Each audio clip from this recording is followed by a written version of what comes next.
PM Kisan ఇక 10,000 new year సందర్భంగా 6,000 పెంచినటువంటి కేంద్రం అంటూ చూస్తా ఉన్నాం. సో అన్నదాతలకు మోడీ నూతన సంవత్సర కానుక బడ్జెట్ లో వెల్లడించక ముందే ప్రకటించినటువంటి ప్రధాని దేశవ్యాప్తంగా మరో 2 కోట్ల ఇళ్ల నిర్మాణంపై సర్వే ప్రాధాన్య ప్రాతిపదికన 3 నెలల్లో సర్వే పూర్తి. అన్ని రాష్ట్రాలకు లేఖలు రాసిన కేంద్ర ప్రభుత్వం.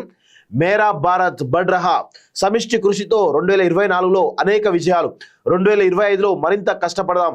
సో ఇందిరమ్మ ఇంటికి ఇసుక ఉచితం, ఒక్కో నిర్మాణానికి 37 నుంచి 40 టన్నులు అవసరం.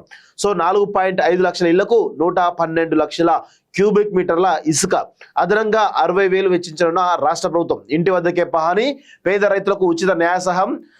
భూభారతి 2024 చట్టంలో పెట్టిన ప్రభుత్వం, తొలిసారి తెలంగాణలో ఉచిత న్యాయ ప్రస్తావన అంటూ ఒకరి చూస్తా ఉన్నాం. సో మొత్తానికైతే 10,000 రూపాయలు అంటే రైతు బంధు పేరు మార్చి రైతు భరోసా అయింది. సో ఇక్కడ రైతుకి ఇస్తున్నటువంటి అన్నదాతలకు ఇస్తున్నటువంటి కానుకగా ఈ సంవత్సరం నుంచి మరొక 6,000 పెంచినటువంటి కేంద్రం అని చెప్పేసి చాలా స్పష్టంగా తెలుస్తోంది. దేశవ్యాప్తంగా రైతులు పేదలకు ప్రధాని మోడీ నూతన సంవత్సర కానుకలు ప్రకటించారు. ప్రధానమంత్రి కిసాన్ సమ్మాన్ నిధి కింద అన్నదాతలకు అందిస్తున్నటువంటి పెట్టుబడి సాయాన్ని పెంచుతున్నట్లు తెలిపారు. అలాగే దేశంలో పేదల కోసం మరో 2 కోట్ల ఇళ్ల నిర్మాణానికి అవసరమైనటువంటి సర్వే చేయాలని నిర్ణయించారు. 2019 నుంచి మోడీ సర్కారు ఏటా రైతులకు 6,000 పెట్టుబడి సాయం చేస్తుంది.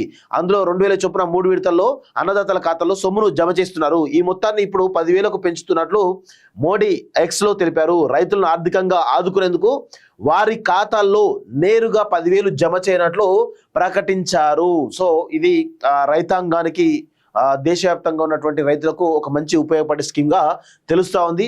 సో ఇది కేంద్ర ప్రభుత్వం ఇవ్వడం ఇంకొక మంచి పరిణామం అని చెప్పేసి చెప్పొచ్చు.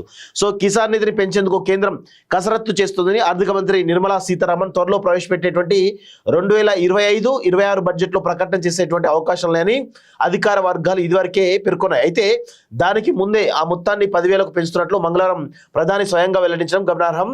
రైతులను ఆర్థికంగా బలోపేతం చేయడానికి 6 ఏళ్లుగా అమలు చేస్తున్నటువంటి పథకానికి దేశవ్యాప్తంగా విశేష ఆదరణ ఉంది. రైతులకు పంట సాయం కింద బాగా ఉపయోగపడుతుంది. ఇప్పటి వరకు కేంద్రం 18 వాయిదాలు చెల్లించిందంటూ చూస్తాను. సో కొత్త ఏడాది సందర్భంగా మొత్తానికైతే 10,000 రైతులకు ఇవ్వనున్నట్లు ప్రధాని మోడీ స్వయంగా ప్రకటించడం సో కొంత అన్నదాతలకు ఊరట కలిగించే అంశంగా మనమైతే చెప్పొచ్చు. సో గతంలో కేంద్ర ప్రభుత్వం ఈ యొక్క అన్నదాతలకు పెట్టుబడి సాయం ఏదైతుందో దానికి సంబంధించినటువంటి గైడ్లైన్స్ ప్రిపేర్ అవుతున్న తరుణంలోనే కేసీఆర్ ఆ విషయం తెలుసుకొని ముందుగానే తెలంగాణ రాష్ట్రంలో రైతు బంధును ప్రకటించడం జరిగింది. అది అందరూ కూడా గుర్తుపెట్టుకోవాల్సిన అవసరం ఉంది. ఎందుకంటే కేంద్రంలో ఒక పథకం అమలు కావాలంటే దాదాపు కొన్ని సంవత్సరాల పాటుగా స్టడీ జరుగుతుంది. అంత ఈజీగా ఓవర్ నైట్ డెసిషన్స్ తీసుకోరు.